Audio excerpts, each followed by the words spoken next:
Image पाउदम ताबीरी बसिंगबु तराम नोक्सा बगलोयना खुरुमजरी पाउदम असगी मरोय पाउ ओइना कांगलई इमा लोकिलगी मपो कुमोन पालन थोरम पांथोखरे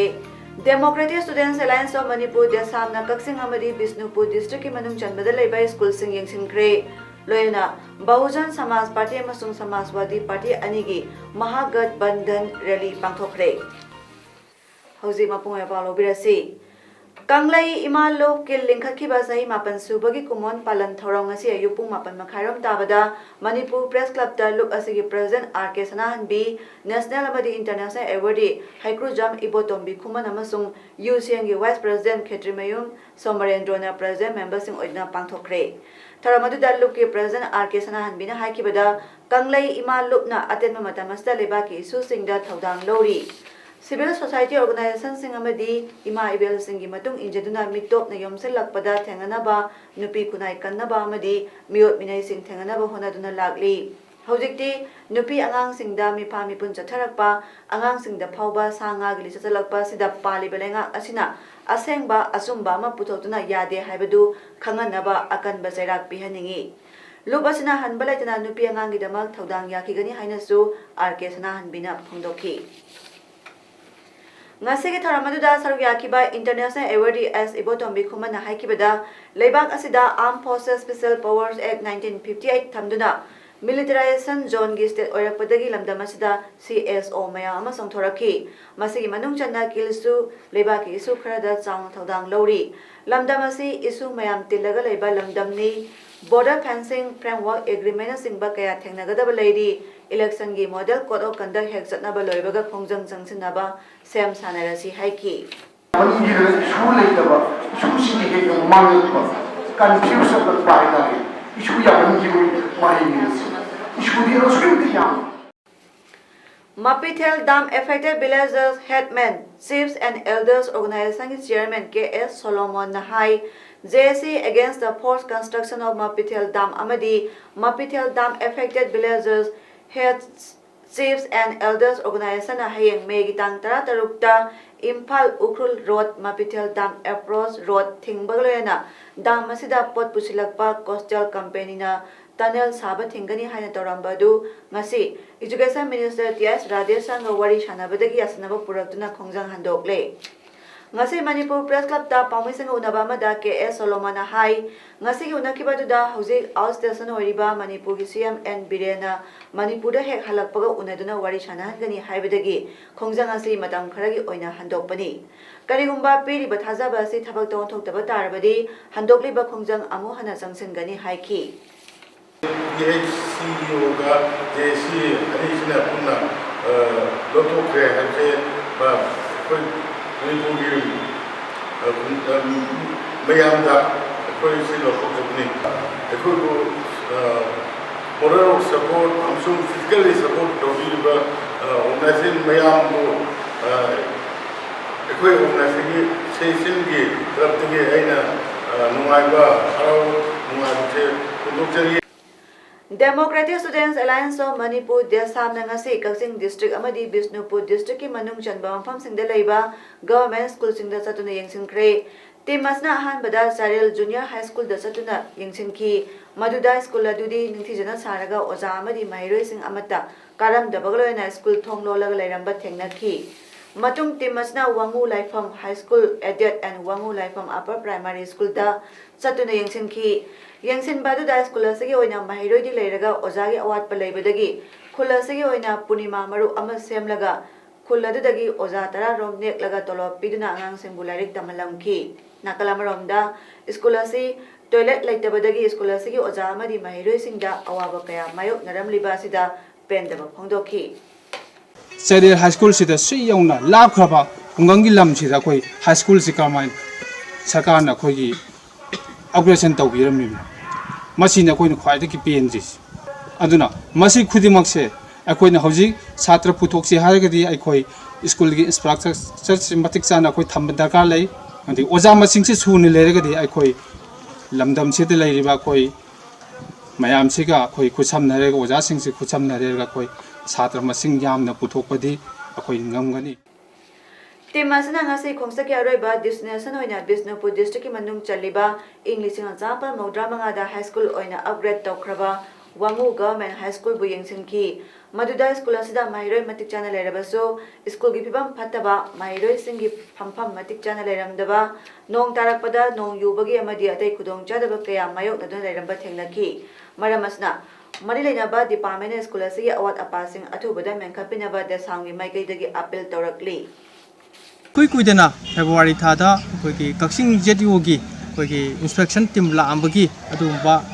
लांबगी खुदम चंदम अखोई फंगजे मखोइमक लागा उरगा खंगगा सखरगा ngasi फावबा सुकुइरा फावबा स्कूल असिगी अवार्ड पो ओजा पीदना लेरमबसिसु मसिसु यामना अंगकपा मनेना दसामना लोगजे अदुगा हेना लाइबक थिरिबदी स्कूल असिगी कैंपसता टॉयलेट अमभोक लेरमदे यामना पुनिंग नुंसिबो मवंगदा स्कूल की नाकल लमदा कोई जिंगमना अमनिना खारगा कोई नंबर 1 तौबुंगुंबा टॉयलेट अमखक लेरमे मसिना ओजासिंग माहिरोसिंग सिगी कमल लोइबा टॉयलेट ओइरमे मसी यामना नुंगाइतबा फावी मसी उरु मतमदा अमरमदा जिरीबाम डिस्ट्रिक्ट की लैरिबा गवर्नमेंट हायर सेकेंडरी स्कूल सिंगी मनुंगदा ख्वाइदगी फाबा गवर्नमेंट स्कूल अमा ओइरिबा जिरीबाम गवर्नमेंट हायर सेकेंडरी असिगी इंफ्रास्ट्रक्चर अमदी लैफम थोकपसिंग मतिक चाना यंगसिन बिदबा अमसुंग सेंबिदबना मरम ओइरगा नोंगम नोंगमगी चखतपगी ममी सामथरकली मरु होइना मतम कया युमांगदगी स्कूल वाल यादना लैरिबा सिसु ngasi फावबा सेमदना लैरी ngarang nahal नोंगलै नुंसितना मांग ताहलखिबा बिल्डिंग की तीन जीआई सीट ngasi फावबा सेमद्री अदुबु डीसी जिरीबाम लातुना यंगसिनखिबदि लैखरे हेना नुंगाइतबा मना जिरीबाम म्युनिसिपल काउंसिल जेएमसी की गाड़ी सिंगना अमोट अकाई हुंदोकपगी मफम लैतबदौना स्कूल की प्लेग्राउंड मनाक्ता हुंदोकपासना हेना अवाबा मसु पीरे हाइना मनाक नक्ना लैरिबा ओजा सिंगना फोंदोरकली अदुगा स्कूल असि प्लेग्राउंड सु मेला तौगदोरी हाइदुना तौरिबासना माहिरोय सिंगदा अकाइबा कया पीरबा याय हाइरी यंगखोम अजित लेक्चरर JSSS ना फोंदोरकिबदा महाक मसामक JSSS स्कूल असि प्लेग्राउंड सिदा लैरिबा क्वार्टर्स दा लैरिबनी क्वार्टर की मना असिदा JMC ना फत्ता हौदी हाइजिन बसना मफम असदा लैबा ngamdre अपु मसागी मनमना नारकद्रा हाइना अकिबा पोकले प्लेग्राउंड से जिरीबांगी सानरोय कया की सानाफम ओइरिबनी मसिदा फत्तबा हाइदोकपा से यानिंगदे मरमदुना मफम चाबा मा येंगदुना हाइदोकपिरगदी फगनी हाइना फोंदोरखी ए अंगम्बा लेक्चरर JSSS ना फोंदोरखिबदा अखोइना लेजरिबा क्वार्टर असिगी नाकन असिदा जिरीबा म्युनिसिपल काउंसिल JMC ना जिरीबांगी मफम कयादगी फत्ता हौदी खोमजिलिबासी JSS स्कूल असिगी प्लेग्राउंड ओइरिबा मदि सानरोय कया की सानाफम ओइरिबा सिदा हाइदोकलिबासिना क्वार्टर असिदा लैरिबा ओजा सिंग ददांतना सानरोय सिंगदा अपु मसा सिंगी मनम सिना हक्सांग सोलकलगनी अपु मसा सिगी मनम सिना मफम असदा अखोय लैबा ngamdre मरमदुना मरिलेनाबा सिंगना मियेंग संगबिदुना फत्तबा सिंग असि मफम चाबा मदा हाइदोकपियो हाइना फोंदोरखी Saliba tha megi tang taram doida more ward number 7 da uranium explosive oirangadra chingnaba posak ama leramkhiba du more police na package adu lokhallaga more police da sanda section na thamkhiba du ngarang Manipur University ki physics department ke professor Dr. P Sumitra Dr. B Arun Kumar physicist radiology department RIMS Dr. S Navadip Singh assistant professor department of physics Oriental College Imphal Dr. N Manoranjan Singh Senior Technical Assistant Department of Physics MU Punna Member Taruk Loyana Technopal gi SPTS Bikramjit Singh yauna more da ngarang numidangi pung taruk taba duaida more da thunglaki thunglaba matung pung taruk minute kun nithoi taba duaida more police station gi ka amada thamkiba posa adu check tawki Manipur University dagi lakpa expert team aduna uranium package ni singnaba adubo radioactive material oibra oidebra haiduna radioactive detection machine sinaduna test tawkre expert team aduna test tawbada package adu radioactive material oibagi positive signal phangdabana hairiba package adu uranium explosive material oiramdre hairi adubo package adu da kari yauriba no haibadi tasengna khangba ngamdri miyamna mi painariba uranium explosive material adudi oidre loyana asigumba thabak toriba miyoi sing athubada Tengnopal District Police na phagat-kani loyana package asigi manungda tasena kari yauribano haiba adu khangdoknaba makhatana thijin humjinabagi thabak chathagani haina Tengnopal District ki SPTS Bikramjit Singhana paumisingda phongdorakli ꯖꯥꯗ ꯆꯤꯡꯅꯔꯤꯕ ꯌꯨꯔꯦꯅꯤꯌꯝꯒꯨꯝꯕ ꯌꯥꯎꯔꯝꯒꯗ꯭ꯔꯥ ꯍꯥꯏꯕꯒꯤ ꯀꯩꯅꯣꯗꯨ totally rule out ꯇꯧꯔꯦ ꯊꯅꯥꯒꯤ ꯁꯥꯏꯠꯇꯒꯤꯗꯤ ꯑꯩꯈꯣꯏꯅ appeal ꯇꯧꯖꯅꯤꯡꯕꯁꯤ ꯑꯩꯈꯣꯏꯅ ꯌꯥꯝꯅ ꯆꯤꯡꯅꯔꯝꯕ ꯌꯨꯔꯦꯅꯤꯌꯝ ꯅꯠꯇ꯭ꯔꯒ ꯑꯦꯅꯤ radio active substance ꯑꯣꯏꯔꯝꯒꯗ꯭ꯔꯥ ꯃꯗꯨꯅ health ꯍꯦꯖꯥꯔꯗ ꯑꯣꯏꯅꯤꯡꯉꯥꯏ ꯑꯣꯏꯒꯗ꯭ꯔꯥ ꯍꯥꯏꯅ ꯆꯤꯡꯅꯕꯗꯨꯗꯤ ꯑꯩꯈꯣꯏ ꯑꯣꯖꯥꯁꯤꯡꯒꯤ ꯃꯇꯦꯡꯗꯒꯤ ꯃꯗꯨꯗꯤ ꯇꯣꯇꯦꯜꯂꯤ ꯔꯨꯜ ꯑꯥꯎꯠ ꯇꯧꯖꯔꯦ ꯑꯗꯨꯕꯨ ꯍꯥꯏꯔꯤꯕ ꯄꯣꯠꯁꯛ ꯑꯁꯤ ꯁꯨꯃꯥꯏꯅ ꯁꯥꯖꯟꯅꯔꯒ ꯊꯝꯃꯝꯃꯤꯕ ꯄꯣꯠꯁꯤꯗꯤ ꯀꯅꯥꯅ ꯀꯔꯝꯅ ꯊꯝꯃꯝꯃꯤꯕꯅꯣ ꯍꯥꯏꯕꯗꯨꯗꯤ ꯑꯩꯈꯣꯏ ꯀꯟꯅ ꯊꯤꯒꯠꯆꯔꯤ ꯑꯗꯨꯒꯤ ꯃꯈꯥ ꯇꯥꯕ ꯑꯦꯅꯤ ꯗꯤꯕꯦꯂꯞꯃꯦꯟ ꯂꯩꯕꯗꯁꯨ ꯑꯩꯈꯣꯏ ꯊꯅꯥꯒꯤ ꯁꯥꯏꯠꯇꯒꯤ ꯃꯇꯝ ꯃꯇꯝꯒꯤ ꯑꯗꯨꯝ ꯄꯥꯎ ꯄꯤꯖꯔꯛꯀꯦ ngasi ayu pung 12 taba batamda Jiri News Network JNN ki conference hall da pangthokiba pawgmi phamada Boraikhal khungi khunja NG katamani singana tha asigi tang 13 da MSF na Boraikhal school yengchinba lakpa matamda pawmisingda makna haikiba Boraikhal lambi asi job card ki phangadaba sel aduna JCB wairaga lambi asi semi haikiba adu makna lailai su kya khangdabadagi chinda Tokiba Wahina Pongdokibani Haina Pawmi Pamaduda Sendoraki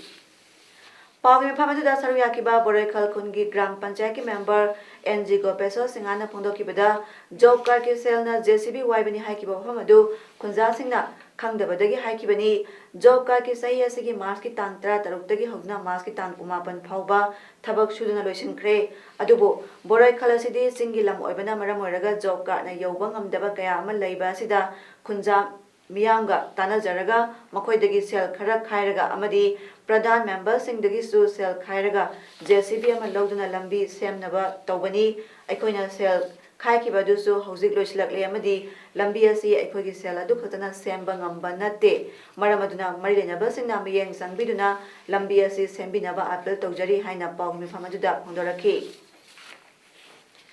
Ngarang 26 sector Assam Rifles na IJR South ki makhada lambi de lakpa gari sing sector bada lupa crore ama lakta tarukrom gi oigada brown sugar drug lalon ba mi magloena phagat kre akanaba pawma phangbadagi ngarang Tengnopal battalion 26 sector Assam Rifles na permanent vehicle check post PVCP kudeng thabi mapada sector bada amuba masugi auto rickshaw ama more romdagi lakpada AR gi kangbuduna khanduna sector bada komla masugi powder yawba packet ni phuni thoy yaram badagi genglubada brown sugar oiramki hariba brown sugar sing adu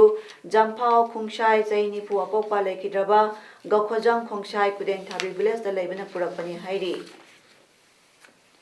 tha ani selubani haiba nupi imu manungna loroi haide nupi phoramda amu unanaba haibada laklaroi hairaga aikhoibu ijat sokpa yaba wafam phongdorakpasi pende haina nupagi apokpa sobana ngasi paumisingda phongdokre ngasi press club ta pangthokpa pawim phamada nupi seluba sitaranjangi apokpa sobana makhatana hai nupi mayumda nupa mayunga nupi phoramda unabada nupi mayungi miyosingna nupi asi luhonglaroi lupa lak yankhai piu hairakhi makhoina lak yankhai loge hairakpasi yamali hanagi sendol mayama leibanina ngamoi aigi angamba thakta lupa lak ani pige haikibani adubu nakalani gi wari sanaba aduna waroisin oidabadagi amu unakhisi haiduna matam thaduna leirakibani adubu makoina wakaliba mafam nupi phoramasida aikoi amu hana laklaroi hairamki makoina laklaroi hairaga aikoibu aranba mongda puthoklaga pauseda haplakpasi pende nupi selubani haiba sitaranjana hai aina ozawai ba school amada mahak susanglakpa sahi mari rom sure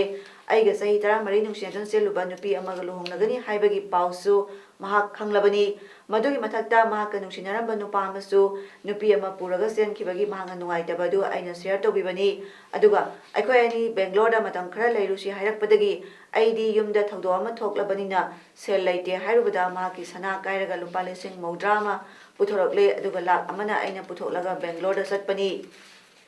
nupa mayumdagi miyosina nupi aduga luhongnaba tawrasi tholaklo haibadagi sahi asigi February thada yumda thoroklaga lekham leitabadagi atopa mapha amada numit 10 rom thairaga leirakpadagi yumda pusinduna leirakibani thong aduda police lak lagai khogi maramda hangbada yanare haina khongkrabani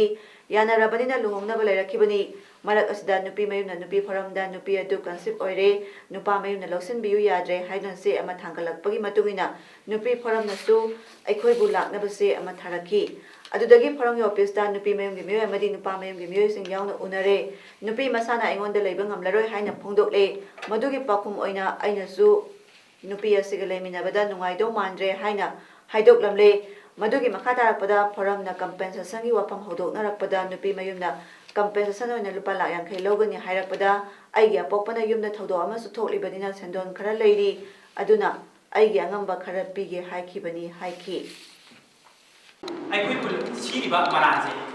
असी अखोइने यानिति हाइजबनी अखोइने हुजिक लाक्सरिसिनी हाइदि हाइरिबदुदा अखोइ नहाना नुपी मसाजि लौवे हाइगिबे लेति को नुपी मसाजि अखोइने मौ ओइजरोय highway लेति अदु अखोइने यानबै थाक लुहोंजेना थिनग्रबा मतुंग असिदा हाइरिबा लुहोंजेना थिनग्रबा मतुंग असिदा Moina कनो तोरैसिदि अखोइगा अहनसिंग चलुदा नुपी खै सखिदबा मरम ओइरगा Moina मुजा नुपी पोरमसिदा अखोइ वाकत्तिबनि बहुजन समाज पार्टी बीएसपी अमसुंग समाजवादी पार्टी एसपी की अपुनबा महागठबंधन रैली ngasi उत्तर प्रदेश की माउदा पांथोखरे रैली अदुदा बीएसपी की मिरिया गोशीदगी अतुल राय दि यावखिदे रेप केस अमदा चेन्नई हाइदना माकी मथकदा कंप्लेन अमा लाकपदगी महाकु पुलिसना फानबा तानरी महाक फादनबा लोटपनी हाइरी महाकु सगपसिनदी रायबु लानमरान सिजनबनी हाइना हाइकी रैली अदुदा बीएसपी चीफ मायावती अमसुंग एसपी चीफ अखिलेश यादवना अतुल रायगिदमा भोट खोंखी मायावतीना हाइकिबदा अतुल रायबु कहलगा महाकी मथकता लाना पाउथोकलिबा अदु सेंगदोहन बायबसी पार्टी की पांडमनी महाकु फाकिबि याय खनबदगी मिरोत ओइखिबनी हाइरी सोर्स अमनदी अतुल राय मलेशिया दा सेनख्रे हाइरी राय उकिलना महाकु मेक लुमदोय फावबा फाबिदनबा सुप्रीम कोर्ट दा अप्रोच तौखि अदुबो एपेक्स कोर्ट नदी मदुगी हियरिंग मे 13 पांथोकनी हाइरी बीजेपी चीफ अमित शाह की कोलकाता रोड शो पांथोलिंगै मनुंगदा बीजेपी अमसुंग तृणमूल कांग्रेस की सपोर्टर्स की मथकता खुथोकनख्रे विद्यासागर कॉलेज खिनबा ईश्वर चंद्र विद्यासागर की मितमसु थुगाइख्रे बीजेपी अमसुंग तृणमूल कांग्रेस न मदुगी मराल अमममदा सिनरी अमित शाह हाइकी विद्यासागर की मितमदु ममता बनर्जी न थुगाइरगा बीजेपी द मराल सिजिलबनी अमरोमदा तृणमूल कांग्रेस की लुचिंगबा डेरेक ओब्रेन हाइकीबदा बीजेपी चीफ असी नमथाक तब मिनी ओइदबा ngangbani विद्यासागर कॉलेज असी बीजेपी की रोड शो की लाखफम लंबिदा लेबनी अमित शाह न हाइकीबदा रोड शो दी मपानदा तौबनी मितमदुना मनुंगदा खिनबनी गेट की सोसु कॉलेज मैनेजमेंट की खुद लेबनी करमना बीजेपी की सपोर्टर्स सिंह मितमदु थुगाइरुगनी अदुमनवा तृणमूल न थादरपा वीडियो ददी बीजेपी की सपोर्टर्स सिंह कॉलेज की वॉल दा काखलगा मनुंगदा चंखी मखुता सय अमसुंग नुंग पाइबा मियोय खराना विद्यासागर की मितमदु पुरकलगा लेमाइदा लंगथोई थबादो पांथोकनबा अमित शाह बेंगल की मपानदगी गुंडा सिंह नेकी हाइना डेरेक ओब्रेन हाइकी कॉलेज अदुगी माइरोइसनदी कॉलेज गेट अदु थुगाइखिबनी हाइकी अमरोमदा दिल्ली की बीजेपी लुसिंगबा अमोरिबा ताजिंदर बगाना हाइकिबदा अमित शाह की रोड शो मतुंगदा महापो अहिंगी मतुंग पुंग अनिदा कोलकाता दा फाकी रोड शो मनुंगदा थोकिबा हिंसाय थदोता सेनादबा महापो करिगी फाजिलिबनो मदु वेस्ट बेंगल की सीएम ममता बनर्जी ना ऑर्डर तौबदगी महापो फाजिनखिबनी ताजिंदर की वफमदा डेरेक ओब्रेन हाइकिबदा प्रोसेस अदुदा मियाम यावबा याय अदुबो बेंगल की मपानदगीदी करिगी यावगदोरिबनो ताजिंदर बगा हाइबा मियोय असिबु कनानो दिल्लीदा कनागुंबा अमबु खुपांगना थाकिबा मियोय अदु महाक नत्रा बीजेपी ना गुंडा मयामा बेंगलदा पुसलकपा नत्रा हाइकी